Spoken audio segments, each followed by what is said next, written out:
जिसकी कथा आप लोग श्रवण कर पा रहे हैं। पूर्व प्रसंग में आप सभी भक्तमान भावों ने श्रवण किया।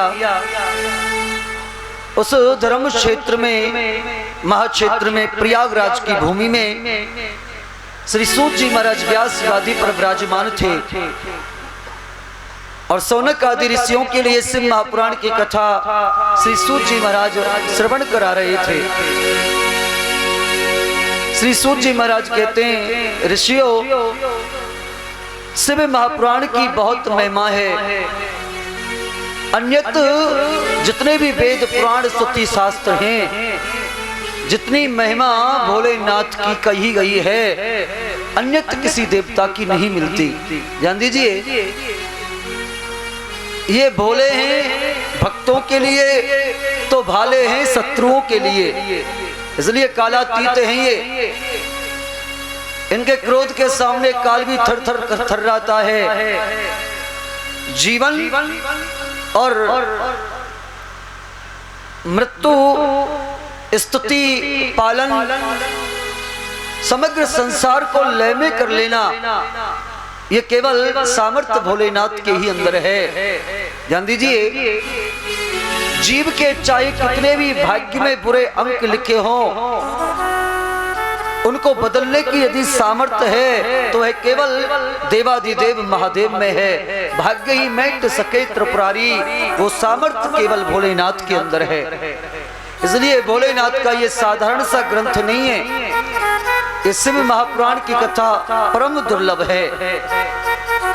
एक तो गिरधारी दास बाबा की बहुत महती कृपा, जो कि सावन के महीने में पुरुषोत्तम अधिक मास में, ये 12 महीनों का राजा कहलाया गया है। ये पुरुषोत्तम अधिक मास, ये 13वां महीना 3 वर्ष के बाद आता है और इसमें किया हुआ भजन, पुण्य, दान, यज्ञ अनुष्ठान, ये अक्षय पुण्य प्रदान करने वाला ये इतना सुंदर उत्तम महीना, ये पुरुषोत्तम अधिक मास है। तो बाबा की कृपा से हम आप लोग भोलेनाथ के मंदिर में, यहाँ गिरधारी दास बाबा के आश्रम में, इस मंदिर में शिव महापुराण की कथा श्रवण कर पा रहे हैं। बड़े बड़े भाग्यशाली हैं हम आप लोग तो भाग्यशाली हो ही जो कि शिव महापुराण की कथा सुन रहे हैं, लेकिन हम भी भाग्यशाली हैं जो कि शिव महापुराण कथा कहने का ये संयोग आप सब लोगों की तरफ से हमको प्राप्त हुआ है। ध्यान दीजिए, ऐसे प्रांगण में बैठ करके, विशेष स्थान में बैठ करके, अधिक मास में शिव महापुराण की कथा बोलने से भी वाणी पवित्र होती है और भैया हमारा जीवन भी पवित्र हो जाएगा। बोलो शंकर भगवान की। वैसे एक बात बतलाएं, जो व्यास होते हैं ना, जो कथा बोलते हैं वक्ता, उनसे कहीं अधिक महिमा श्रोता की कही गई है। क्योंकि श्रोता तो स्वतंत्र होता है, वक्ता स्वतंत्र नहीं होता। अब उनको समय भी देखना है कि नहीं। अब यहाँ तो बैठते टाइम ऐसे चलता है, पता ही नहीं चलता है। बोलो राधे राधे। कब कब में 3-4 बज जाते हैं। कहने का तात्पर्य, पूर्वा प्रसंग में आप लोगों ने श्रवण किया। श्री सूत जी महाराज कहते, ऋषियों, जिस समय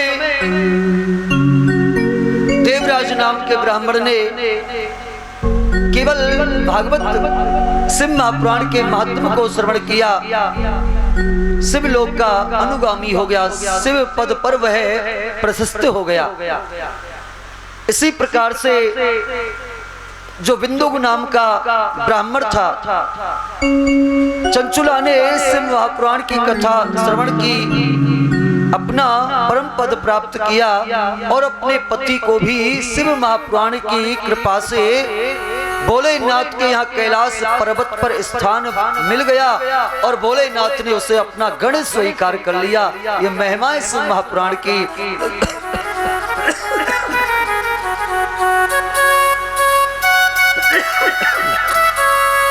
बोलो शंकर भगवान की जय हो। पूर्वा प्रसंग में आप लोगों ने श्रवण किया कि जिस समय सूत जी महाराज सौनक ऋषियों को बतला रहे थे कि सौनक ऋषियों, मूर्ति पूजा ये पहली पूजा नहीं है, ध्यान दीजिए। अनादि काल की जो पूजा है, सबसे प्रथम पूजा है, वह तो मात्र केवल निराकार स्वरूप भोलेनाथ के शिवलिंग की पूजा है।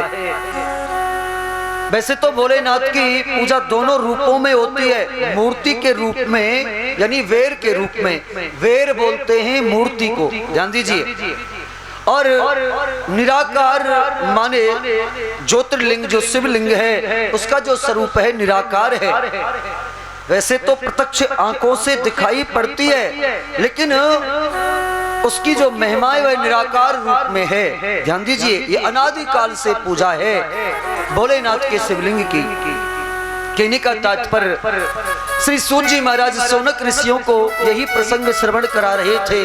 आप लोगों ने पूर्वा प्रसंग में श्रवण किया, और सूत जी महाराज बतलाते हैं, ऋषियों, केवल एक भोलेनाथ की शिवलिंग की पूजा करने से हमें सभी देवी देवताओं के पूजन का फल मिल जाता है, क्योंकि इस शिवलिंग के अंदर समस्त देवता विद्वान होते हैं और पूजा को स्वीकार कर लेते हैं।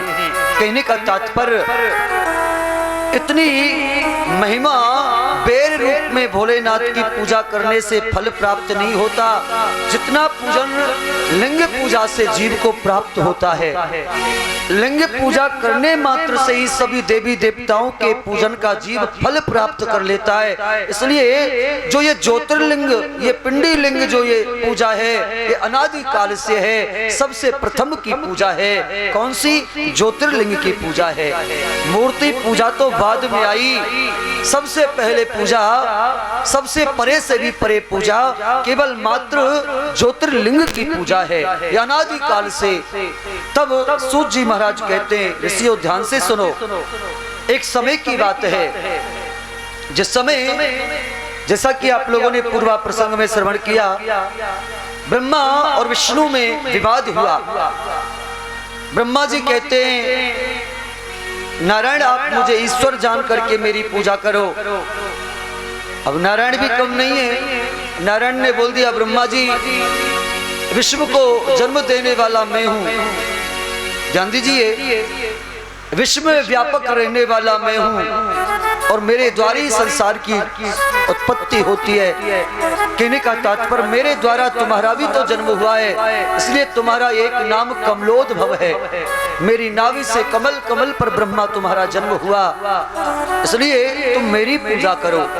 इस प्रकार से जब विवाद हो रहा था, ब्रह्मा जी ने माहेश्वर अस्त्र चलाया, इधर नारायण भगवान ने भी कुपित होकर के इधर पशुपाती अस्त्र चला दिया। उस समय तीनों लोग संतृप्त हो गए उस अग्नि प्रचंड से। देवता बेचारे डर के मारे उस युद्ध की विभीषिका को देख करके स्वयं भोलेनाथ की शरण में पहुंचे।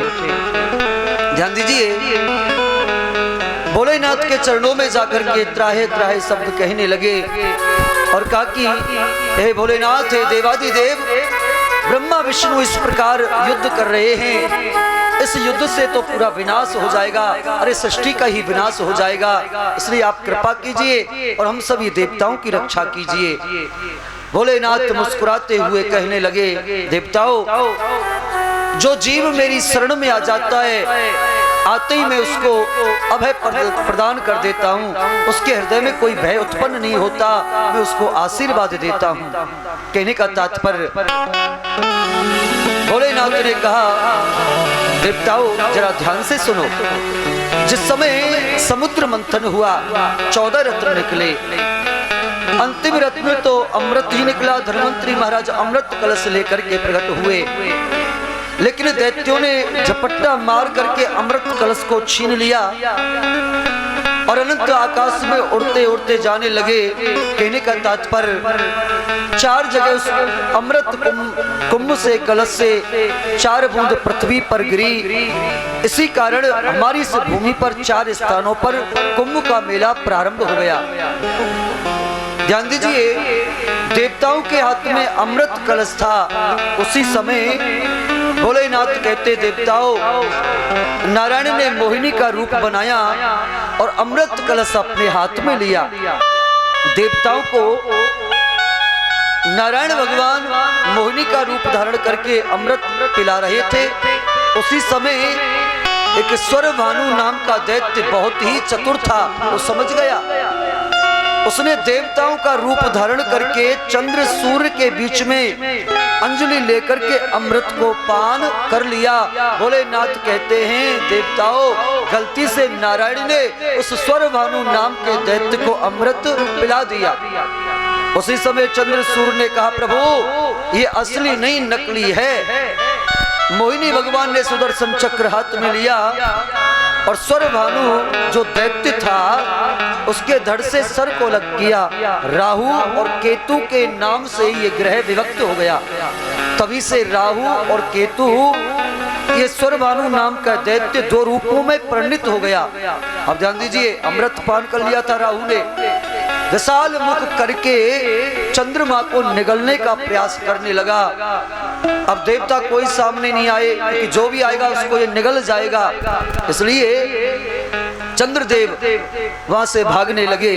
और ध्यान दीजिए, चंद्रदेव तीनों लोकों में भागे, किसी ने सहायता नहीं की। भोलेनाथ कहते, देवताओं, जिस प्रकार तुम मेरी शरण में आए हो, उसी प्रकार जब चंद्रदेव मेरी शरण में आए, उन्होंने मेरी बहुत प्यारी स्तुति की, मुझे संतुष्ट किया और मैंने चंद्रमा को लेकर के अपने जटाजूट मस्तक पर विराजमान कर लिया। ध्यान दीजिए, श्री सूत जी महाराज कहते, ऋषियों, इधर भोलेनाथ ने जिस प्रकार से चंद्रमा को धारण कर लिया, राहु दौड़ा दौड़ा भोलेनाथ की शरण में आया और विनती करने लगा, प्रभु आपकी शरणागति कभी व्यर्थ नहीं जाती, आप मेरे ऊपर कृपा करो और मुझे भी आपके चरणों में निवास प्रदान करो। ध्यान दीजिए, ये शब्द सुन करके चंद्रमा ऋषभ होने लगा, उससे अमृत झरने लगा और राहु ने तुरंत अमृत को पान किया और अनेक रूप में राहु विभक्त होने लगा। उसी समय भोलेनाथ ने राहु के मुंडों को पकड़ करके माला बना करके धारण कर लिया। कहने का तात्पर्य, श्री सूत जी महाराज कहते, ऋषियों, जो भोलेनाथ की शरण ग्रहण करता है, भोलेनाथ उसे अभय प्रदान करते हैं। इसलिए देवताओं, तुम चिंता ना करो। भोलेनाथ ने कहा, मैं तुम्हारी सहायता करूंगा और ब्रह्मा विष्णु के उस युद्ध को मैं अवश्य शांत करूंगा। ऐसा बोल करके भोलेनाथ आज कैलाश पर्वत के उस मणिमय बिस्तर से खड़े होकर के बादलों की ओट में जाकर के ब्रह्मा विष्णु के युद्ध को देखने लगे। जब युद्ध शांत नहीं हुआ, उसी समय भोलेनाथ ने पर्वत के समान एक ज्योतिर्लिंग को प्रकट किया। बोलो शंकर भगवान की जय हो। अब ध्यान दीजिए, सबसे प्रथम भोलेनाथ ने ज्योतिर्लिंग यही उत्पन्न किया, जो कि सोने के जैसे रंग का स्वयं अग्नि जैसा स्तंभ जब उस भूमि पर प्रकट हुआ, उस दिन 14 का दिन था। ध्यान दीजिए, और अरुणाचल में आज भी उस ज्योतिर्लिंग का दर्शन होता है।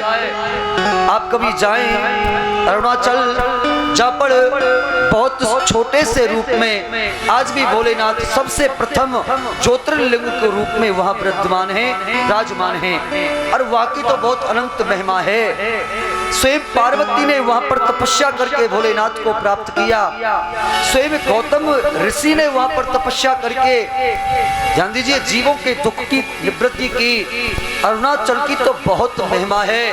वहाँ के हर एक लता में, हर एक वृक्ष में, हर एक पर्वत में साक्षात भोलेनाथ का निवास है। और ध्यान दीजिए, जिस समय वह स्तंभ ज्योतिर्लिंग प्रकट हुआ, भोलेनाथ की कृपा से ब्रह्मा विष्णु ने बहुत प्रयास किया, लेकिन उस स्तंभ का वो अंत नहीं देख पाए। अरे अनंत का अंत कहाँ, और लौट करके उसी स्थान पर आए। जिस समय ब्रह्मा विष्णु के द्वारा केत की पुष्प को लाकर के गाय को पास साथ में लाकर के पूजन करवाने लगा, भोलेनाथ क्रोधित हो गए और क्रोध में भर करके काल भैरव को उत्पन्न किया। ध्यान दीजिए, काल भैरव से आज्ञा दी। ब्रह्मा का जो पांचवा मुख है, जो मिथ्या वचन बोल रहा है, इसी समय इसको धड़ से अलग करो। और काल भैरव ने ब्रह्मा जी के पांचवें मुख को दूर कर दिया। रक्त की धारा बहने लगी। इधर ब्रह्मा जी काल भैरव के चरणों में गिर पड़े। नारायण भगवान ने भोलेनाथ को शांत करने के लिए बड़ी प्यारी स्तुति की। हे प्रभु, आप कृपा के सागर हैं, भक्त वत्सल हैं। हे प्रभु, मैं विष्णु और ब्रह्मा आपके ही तो अंश हैं, इसलिए आप क्रोध को त्याग करके ब्रह्मदेव को क्षमा करो और इनका पांचवा मुख सर प्रदान करो। उसी समय भोलेनाथ ने कहा, नारायण, आपने सत्य का प्रतिपालन किया है, आपने सत्य को जीवन में उतारा है, वचन मुख से सत्य भाषित किया है, इसलिए मेरा आशीर्वाद है। कहने का तात्पर्य, तुम्हारी पूरे संसार में पूजा होगी और तुमको मेरे समान बल और पराक्रम प्राप्त होगा, ये मैं तुम्हें आशीर्वाद देता हूँ। और तुम्हारे अनंत नाम होंगे और तुम्हारे अनंत भक्त होंगे, तुम मेरे परम भक्त होंगे, ये मैं तुम्हें आशीर्वाद देता हूँ। ध्यान दीजिए, इधर ब्रह्मा ने स्तुति की है, भोलेनाथ मैं आपकी शरण में हूँ, आप कृपा कीजिए और मेरे इस अपराध को क्षमा करके मुझे अपना लीजिए। हे भोलेनाथ, मैं आपकी शरण में हूँ। बोले शंकर भगवान की जय। ब्रह्मा जी बोल रहे हैं भोलेनाथ को, अरे मुझे दास बना कर रख लेना,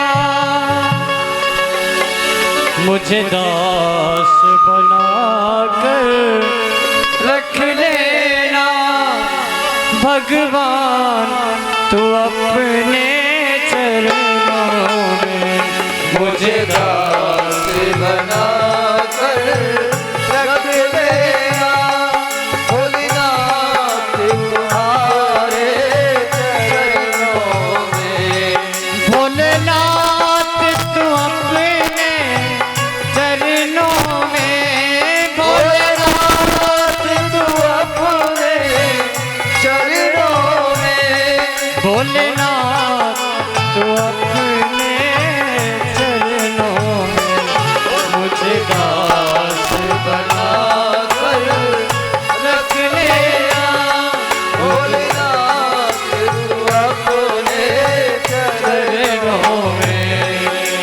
जय भोले।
तेरे दर पर डाले तेरा हूँ, तेरे दर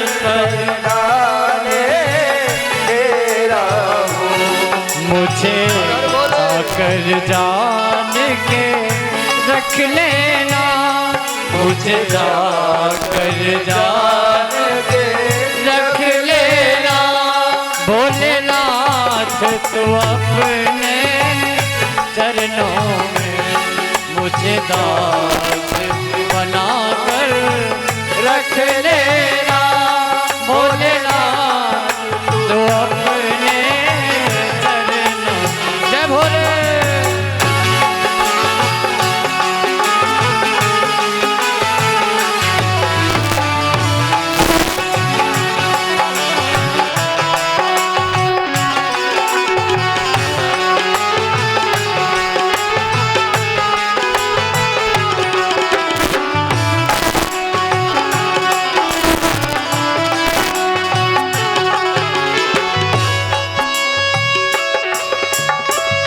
हो जब अधम से अधम को तारा है, जब अधम से अधम तारा है, जब अधम से अधम को तारा है, जब अधम से अधम को तारा है, उनमें प्रभु नाम हमारा है, उनमें प्रभु नाम हमारा है।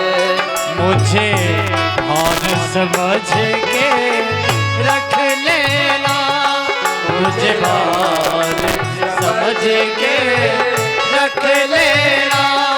भोलेनाथ तू अपने चरणों मुझे दास बनाकर रख लेना। भोलेनाथ तू अपने चरणों में मुझे दास बनाकर रख लेना। मुझे दास बनाकर रख लेना। भोलेनाथ तू अपने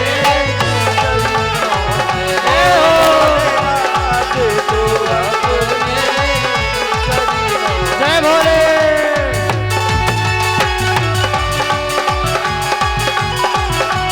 हर हर बोले।